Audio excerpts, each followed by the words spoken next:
Brothers on the Wheels, bago tayo magpatuloy, baka naman pwede nyong i-like ang ating episode kahit wag na kayong mag-subscribe. Pero syempre, mag-subscribe na rin kayo at i-click ang all notification bell.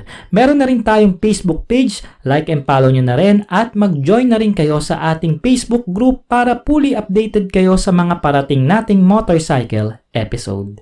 Cheers!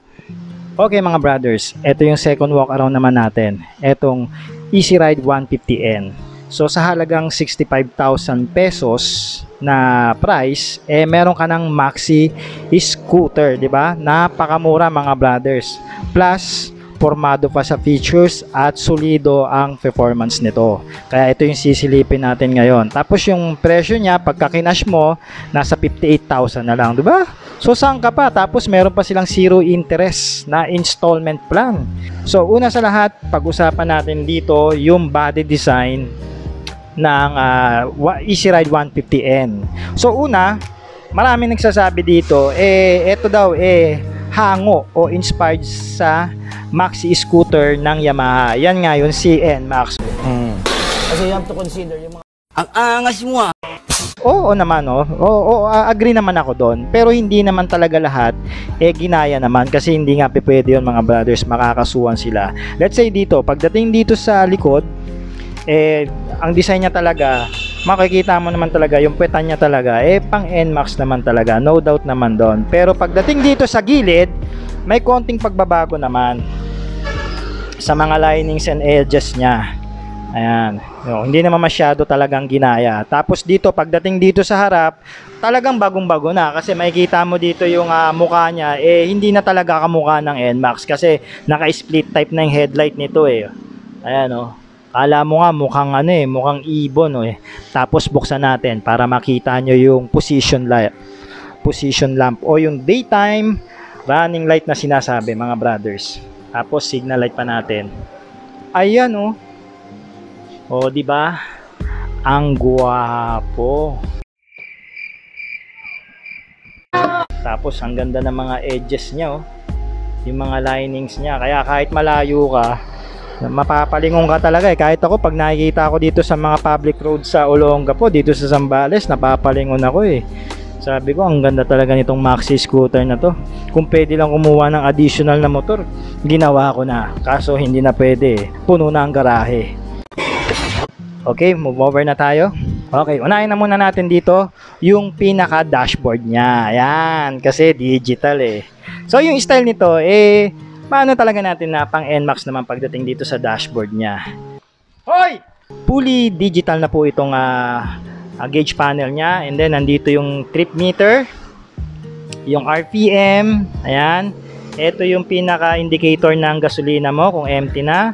Ngayon nasa empty situation siya dahil wala pa itong karga. Plus meron ka pang time. Ayan, kung wala kang orasan, makikita mo na kagad yung oras mo dito. Ito yung select tsaka mode niya. I'm not sure kung alin dito sa dalawa. Ito ata. Ito yung select. Tapos ito yung mode. And then move over naman tayo dito sa gitna. Meron ditong logo ng Motorstar, which is good. Hindi naman masagwang pagkakalagay. Handle grips, same approach pa rin doon sa 150cl nila na scooter, yung inuna nating i-reviewin. And then may konting space lang para sa mga malalapad ang kamay. Half inch lang naman siguro ito. And then yung kanyang N-bar, bakal din, ayos, hindi tinipid ng Motorstar. Pipigayin ko yung preno dito sa likuran, okay naman, smooth naman ang niya, ayos na ayos sa pigain. And also disc brake na rin yung likuran nito. Mamaya tignan natin. And wala nga lang siyang brake lock kagaya dun sa 150cl. Pero ito naman may flasher. Ayan nagpa-flash siya. Ito yung high beam, ito yung low beam. Yung left niya, ayan, pagka pinindot mo yung left, makikita mo rito sa indicators, kaliwa talaga. Pag kanan naman, nakikita mo dyan kanan, which is good thing. Magkahiwalay siya. Sa iba kasi, pinag-isa yan Hindi mo alam kung sumignal ka na ba sa kaliwa o sa kanan. Minsan, nalilimutan natin yan Yung horn, check natin. Malakas din, parehas lang sila ng 150cl ng horn. So kung di ka maselan, kahit huwag mo munang palitan. And then pagdating dito sa baba, meron siyang 2 pockets, isang easy access. Ayan, ano yun, may napulot ako dito, baka pera. Hindi, yung pinakagoma niya lang pala.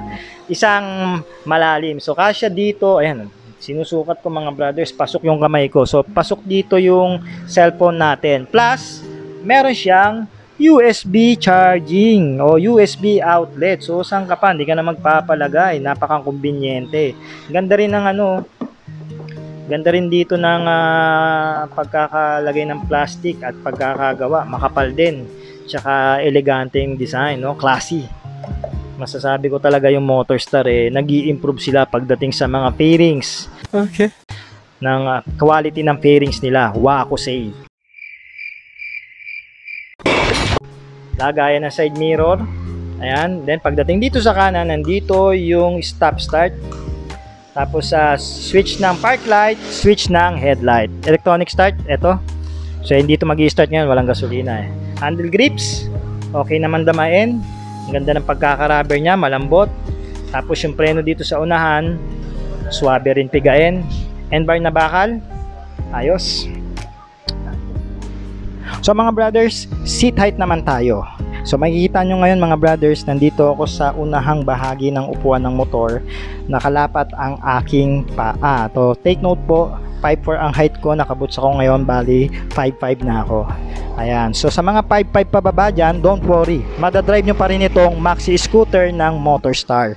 Itong ang 150N na easy ride.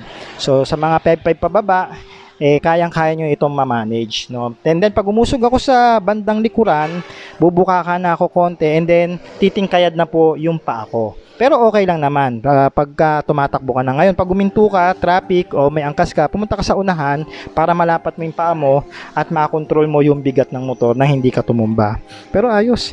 And then yung lapad ng seats niya, tamang-tama yung comfort Suwabe Tapos ideal pa ito sa mga long ride, hindi ka basta mapapagod, komportable, para ka lang nasa sasakyan nito mga brothers. At saka yung seat cover na ginamit dito ng Motorstar, makapal at the same time hindi madulas. Kung kukumpara natin doon sa 150cl na easy ride na inuna nating reviewin, may dulas yun, konti lang naman, pero ito marang iba mas makapit siya kukumpara ko And then andito yung pinaka tank cap niya. So kung magpapagasolina ka mga brothers, nandito na yung pinaka tangke ng scooter. So hindi na hassle, hindi ka na magbubukas ng pintutuloy. Are you sure about that? Ng upuan. So halimbawa, kahit hindi ka na bumaba, open mo lang na ganon, pwede ka nang magpagasolina. Yan. And then dito yung ignition key niya. So meron itong shutter key para hindi ka manakawan. Ito yung on. Ayan ang ganda rin na synchronized dito ng gauge panel niya Nice. Ayos. Tapos yung off. Tapos pagka ilalak mo na yung manibela, ito yan. Didiin mo konti. Ayan, nakalak na yung manibela niya. And then ito yung pinaka shutter key niya para kung gusto mong takpan yung susian. Ayos na ayos. Okay, tapos yung easy ride naman dito, nagustuhan ko ito. Kasi yung gold approach nila rito sa emblem, di ba? Parang limited edition lang. Tapos meron dito na patay na color na 150N na parang matte gold. So, tignan mo na malayo mga brothers, naga-highlights. Tapos gloss black pa itong kulay. So by the way, marami silang stock dito ng 150N na easy ride mga brothers. So ilan ito?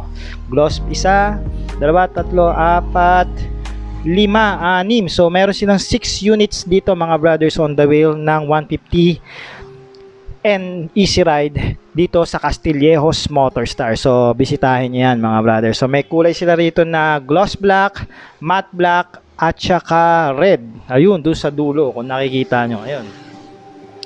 Bagay yan sa mga girls. Kaibigan, anong nasa isip mo? Dumi-dumi mo!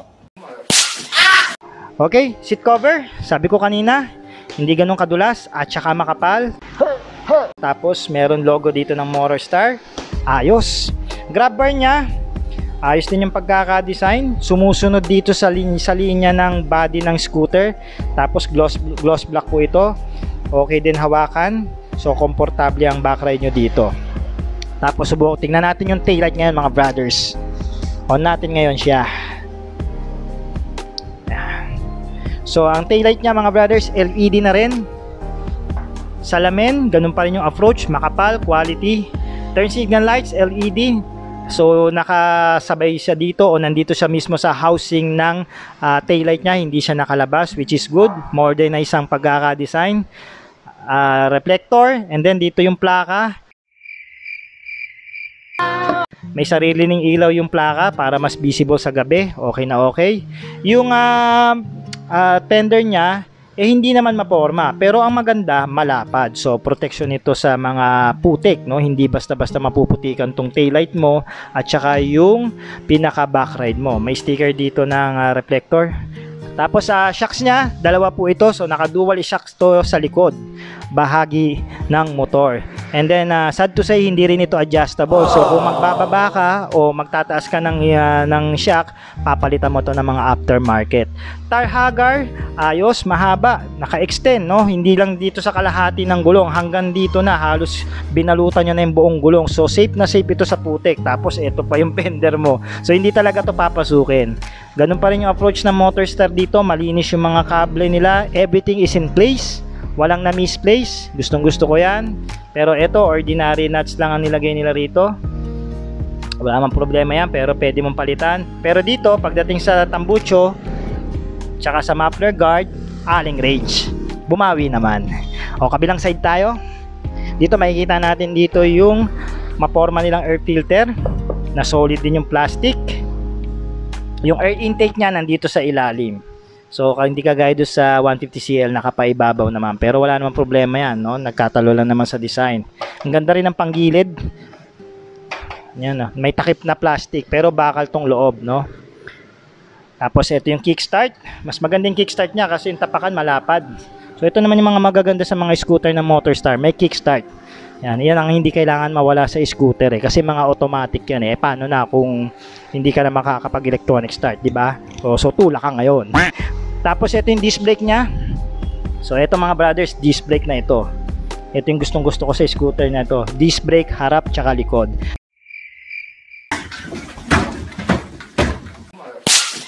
Tapos yung gulong niya naman, merong tong size na 130 rin by 60. Tapos 13 inches din yung wheel mags. Yung color niya is flat gold.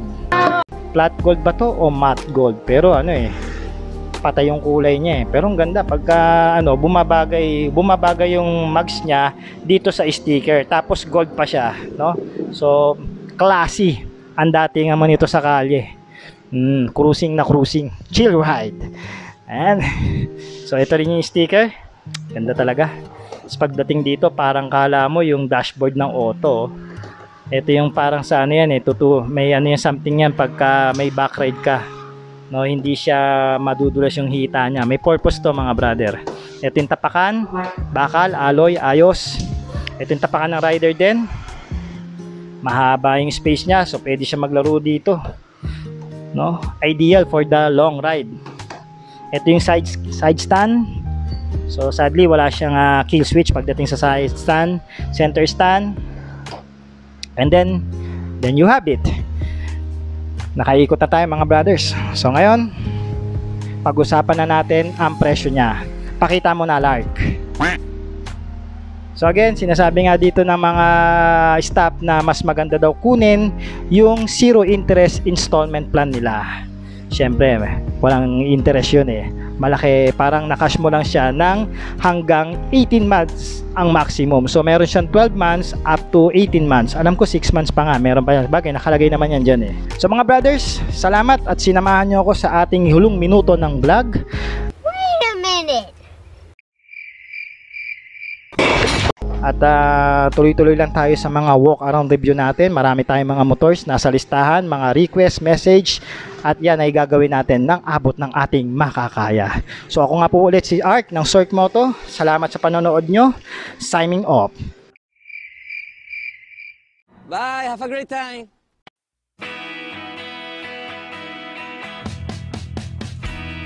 Oo nga pala mga brothers, kung naghahanap kayo dito sa internet ng mga motorcycle parts, accessories, and motorcycle gear, maaari nyong bisitahin ang mga motorcycle shop na pinupromote ko dyan sa Lazada.